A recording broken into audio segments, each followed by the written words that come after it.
I can assure you there are going to be no elections in Saint Lucia anytime soon. Elections are called by the Prime Minister. They've always been called by the Prime Minister, and they'll be continue to be called by the Prime Minister. The Opposition United Workers' Party is scrambling to find candidates to contest the next general election, and the ruling Labour Party is gathering delegates and refreshing constituency groups. But the Prime Minister of Saint Lucia is reserving the option to call elections for the one person who has the right to do it according to the Constitution.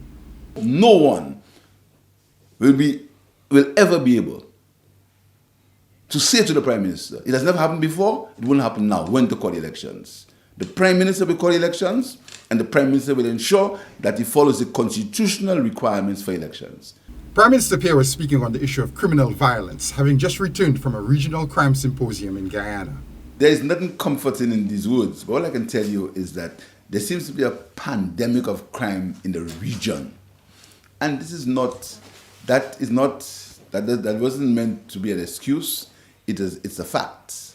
The entire region seems to be plagued with that pandemic of violence, particularly gang violence and particularly violence among young men. Criminal violence is one of the most convenient footballs in politics. Just about every opposition party in the world points to rising crime as a failure of their government. However, Prime Minister Pierre rebuked St. Lucia's opposition for using violent deaths to score political points. We have a lot more to do, and we continue to do a lot more. But I'm very concerned about the glorification of crime in certain sectors for political reasons. The opposition always seems to be happy when things do not go right as far as crime is concerned. There seems to be a joy, instead of condemning criminality and saying to criminals that they're on the wrong path.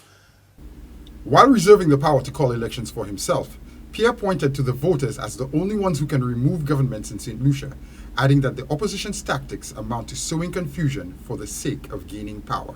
All this disorder and this deliberate creation of trying to pretend there's a chaos and there's crisis in this country, that will not go anywhere. It will just keep the country back, and I'm calling on all solutions to disregard this power-hungry situation that's happening in this country.